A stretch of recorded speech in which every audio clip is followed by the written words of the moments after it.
What's up, guys? So today is the day that you, that me, that all my friends from 10 years ago have been waiting for since 2012. Today we are fixing the death wobble properly, finally. I hope we're fixing the death wobble. Today we're installing hydro assist, and that should do it. Let's see what happens. Got the steering box out of the truck. So the steering box has to get drilled and tapped. This is an IFS steering box. I know it's a solid axle truck, but a lot of guys swap over to the IFS box. This is an IFS box from, I believe, 88 to 97. And there's gonna be two holes that we're gonna drill and tap. The first one's gonna be about here. The second one's gonna be right over here where it says Toyota. Okay, so we've got, I guess you would call it the pinion removed. This is the guy that actually drives the pitman arm. And now I've got to remove this drive section. This is basically the input that comes off of the steering shaft. So what I've got to do is remove this 10mm Allen socket, and then these 4 14mm, and that should slide right out. Okay, so following the instructions, I'm told to remove this Allen key because it locks this whole assembly in. But as you can see, it's stripped out pretty easily. So I'm gonna keep moving on and hope that I can do this without removing the drive assembly. I have to drill into about here, which goes into this vein, which doesn't cross over into this metal chamber. So I'm hoping that I can do this just slowly and carefully and do it without having to remove this assembly.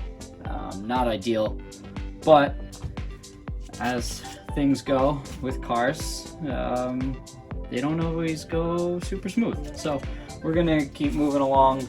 I'm this far already, there's no going back. Worst case, I can buy a new box that's already pre-drilled, but it's almost $500 and I don't want to do that. So, yeah, let's do this. Okay, so I got a couple of drill bits. This will be the final bit. I got a couple of smaller ones. So we're gonna start with a pilot hole and then go from there. I want to do it right about there. And we're through. We're gonna go a step bigger. Okay.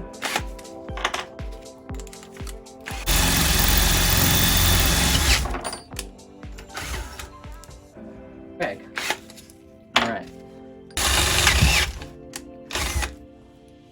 Drilled. So we have a hole. So we've got the two fittings drilled and tapped into the box. What a mess.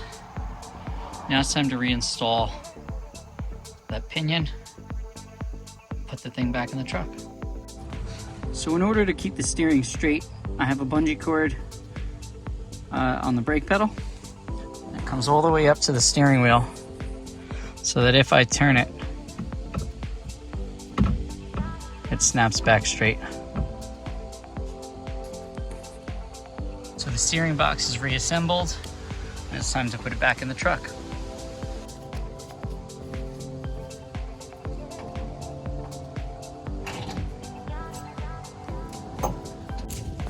Okay, it wasn't so bad.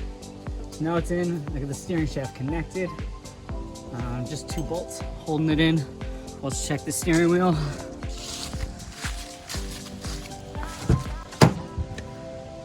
Still perfect.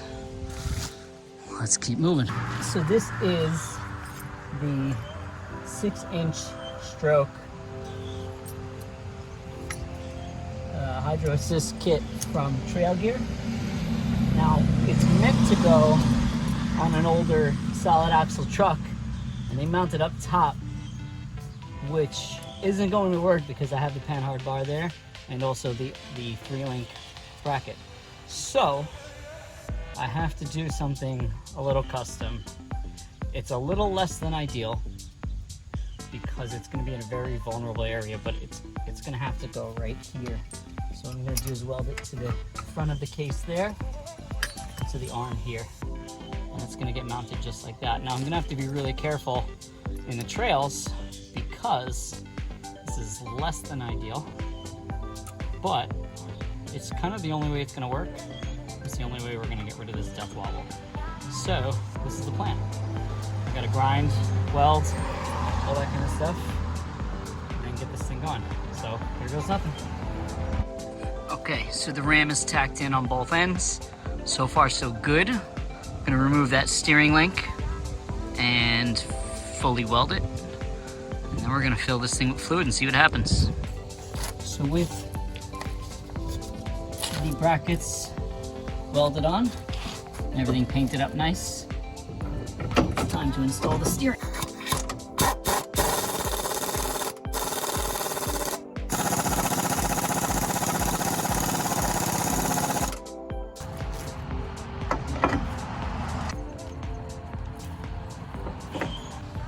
All right, we're almost done. Just gotta install the ram and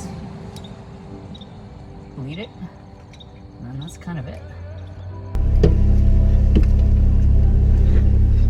It's time for a road test. Ooh, okay. So before the hydro assist, it was a little tough to turn the steering wheel, especially if the pressure on the tires was low, which it still is. Right now we're at about 20 psi in the front tires. So far so good. Let's try and get it up to a bit of a higher speed here. Usually what would happen is around between like 30 and 40 miles an hour indicated on bumps, like this one right here, actually.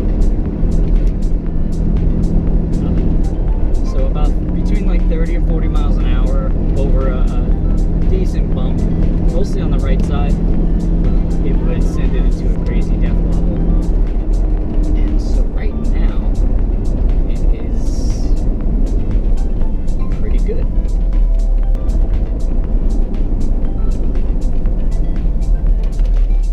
So steering effort is amazing.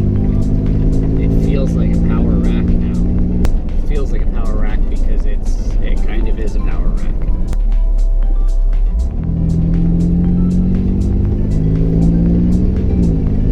Not a hard time. Nice. So steering is really awesome actually. Even from a stop, it doesn't, even from a stop it's not very hard to turn the wheel. So we're on the highway now. Higher speeds before the hydro assist were pretty much untouchable. I couldn't really go more than like 54, 55 miles an hour without having some type of issue, a wobble or something like that over bumps. So right now, I'm at 48 miles per hour indicated, which is just about 70 on GPS. And I'm hitting bumps, and it's smooth, you know, it doesn't feel like anything now. I can even go faster. I've had it up to about 75 on GPS, and it was smooth, and didn't have any drama at all. So I think that we're good. I think it's time to do a front sway bar.